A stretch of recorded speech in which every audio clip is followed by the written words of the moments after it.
All right, peeps, Todd Conitzer here. I have the distinct blessing to me sitting with somebody that is a professional person that deals with resumes, and he is what I would say, a recruiter? Yes, corporate recruiter. Okay, and so I am going to, when I met with him, I'll give you a little backstory. I was sitting at church, I was hanging out, he walked up, there was a conversation going on, and he goes, hey, I just wrote this book, and I'm like, okay, cool, what's the book on? And he talked about possibly writing resumes. And I joked around a little bit and I said, you know, that sounds like a great book, but that's a book I'll never read. And he was like, what are you talking about? I've never had a boss. I've never had to write a resume. But when I started listening to his content, it was great. So let me have him introduce himself, get a backstory, and then we'll kind of go from there. We're going to keep this kind of short, but I wanted to give you some pretty good information for all my LinkedIn audience and the people on Facebook and all my other social media. So great. Go ahead and introduce yourself and tell the peeps who you are. Well, thanks. Hi, I'm Greg Austin, and I am a corporate recruiter. I've been in the recruiting gig for about 8 years. I did agency work where companies would pay me to find them people. Right. And if I found people, they would give me money. Now I work for a company that actually, that's it. I just recruit for that company only. Right. And through the 8 years of doing that, I've seen hundreds of resumes. If not thousands. Probably, lose count after a while. Right. And you see so many mistakes, even to this day. In the day and age of the internet where you can download resumes, you have all the information you need to make it You just look push good. a button and they go straight to them. It's like, But I still see a lot. yeah, it's like Tinder for resumes. They just swipe right and send you the resume, right? Right, I mean, that's right. the way it is. It is. So I asked him to put his top 5 things that if you were, looking to get out there, look for a new career or change in career, I asked him, I said, why don't you throw your top 5 things?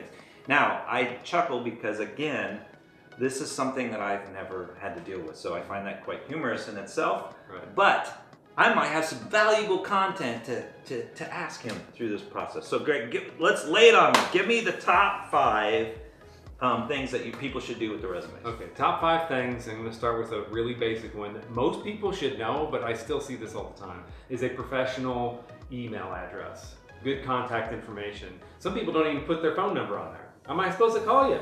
On a resume? On a resume. I kid you not. Or I see, hotmama86 at yahoo.com. Now, wait a minute. Let's back up. Hot Mama 86 might be a really good employee. She's probably been working the business for a while. She knows entrepreneurship. She's trying to come to the corporate world.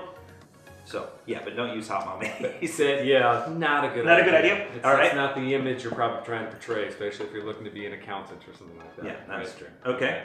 Follow me. So, next you want to have good formatting.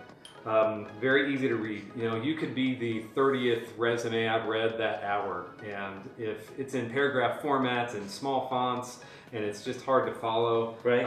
It's a killer. It seems like a basic thing. I mean, could people really mess this up? Yes. Every single day I see. What people, do they use, like the cursive one or something? They try to be fancy. And they don't try to be fancy. They just try to cram a whole bunch of information in a little area, okay. And where they could just bullet out 5 or 6 things that I could see real quickly. Hey, you've done A, B, C, and D. I need 3 of those. Great. I'm going to give you a call. Okay. Okay.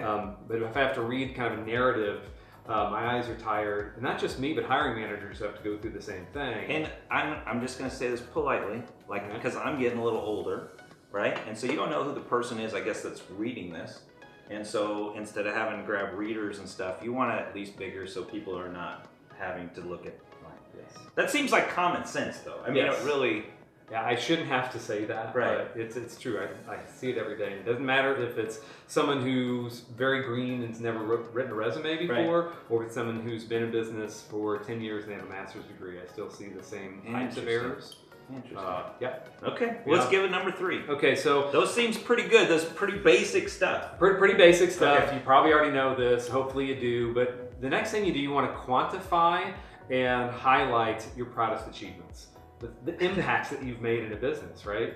Okay. So if you say, well, I've been a salesman for 10 years and I increased sales over that time. Well, okay. Well, that's great. But how did you do that? Right. Were you were number 2 in sales in the company? Well, was it a company of 5 or a company of 5,000? Right. That's very important to know. It's more impressive. But it sounds like it's pretty impressive to say I'm number 2 and there's only 3 people in the company. Well, right. Well, that's why people get kind of sneaky. They try and slip one in under the rug, right? Right. I don't know what I would do because I I'm the only one that owns the company, so I'm number one in sales at all times. That's pretty awesome. Congratulations. Well, thank you. I appreciate that. So, but yeah, quantifying it, I guess, would be a really big thing, because would it be one of the first questions you might ask if they come to that next step process? We're going to dig in and we're going to find out what you really did. And well, you're number 2 out of how many? Okay. Okay. So quantify it in the resume prior to going. And if it's number 2 out of 3 people, I probably wouldn't put it on there. Is that what you're saying? Right. Okay. I would focus on, well, I sold, $1 million in 2017. Okay. Okay. Yeah. Okay. All right.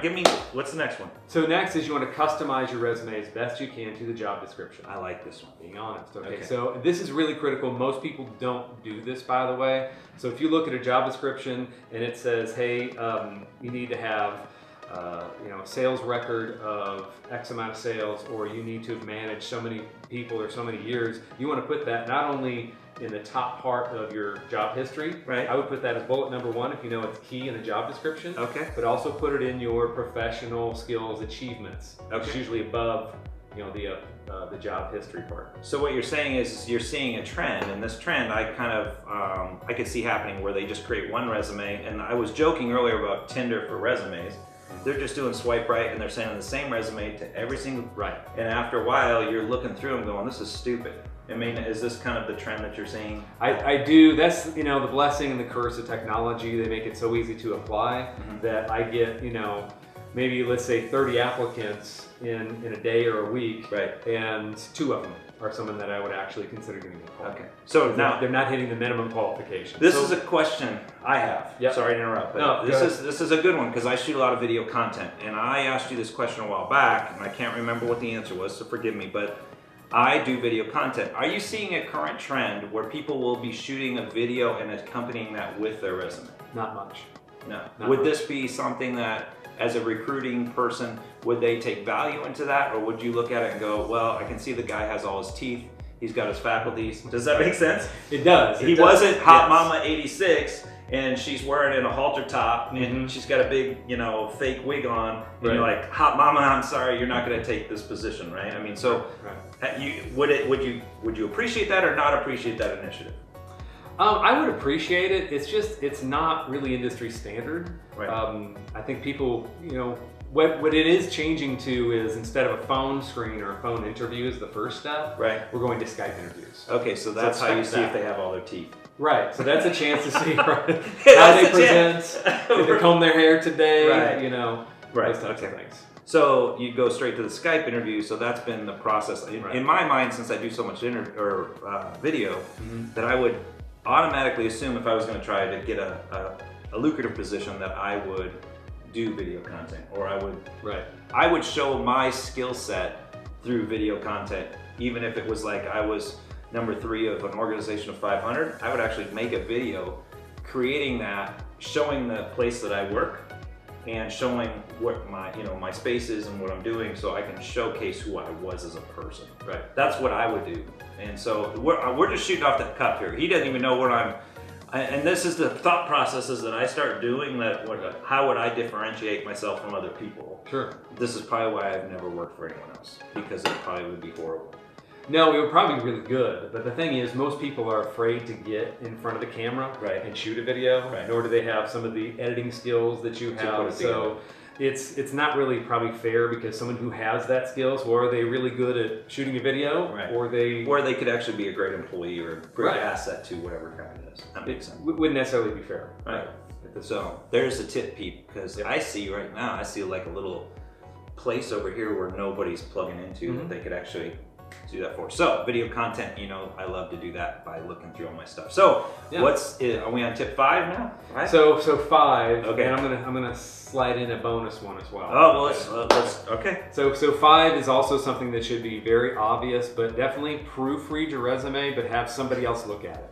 And not me. Not you. Because I am a horrible speller. If you look through my old posts, they're horrible. They're actually, and I like to use ... all the time. It drives my wife crazy. But yes, I can see where they don't proofread it.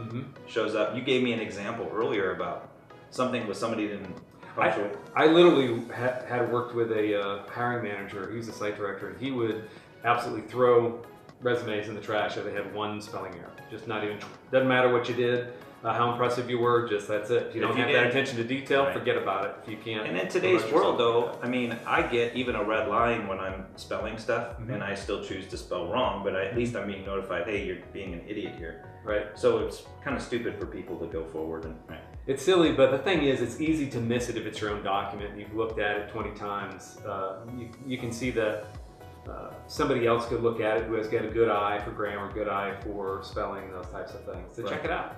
Right. And then as far as like, do people, now I don't know this, so forgive me, but do people still attach pictures to their resumes? Some people do. It's again not an industry standard. A lot of salespeople do, but it's really, we don't, from an HR perspective, we don't want to know. Because that just because then for discrimination. I can see whether this race or this gender and those types of things. People, I think overall companies have done a really good job in not being discriminatory. Right. But there's still people by nature still prejudge things. Correct. And it does happen. And it's sad, actually. It's really sad because there's a lot of great candidates that kind of get thrown aside based on their ideas, and they're just the lens filter that people look through are kind of sad in 2018. Okay, what's the bonus? The bonus. Okay. The bonus. So I've been asked this question a few times: is should I match my LinkedIn profile with my resume? Oh, see, I like this. This is a good bonus because we're on LinkedIn. We're going to be in some other places, but I'm going to post this on LinkedIn. Okay, so what is the answer to this? Absolutely yes.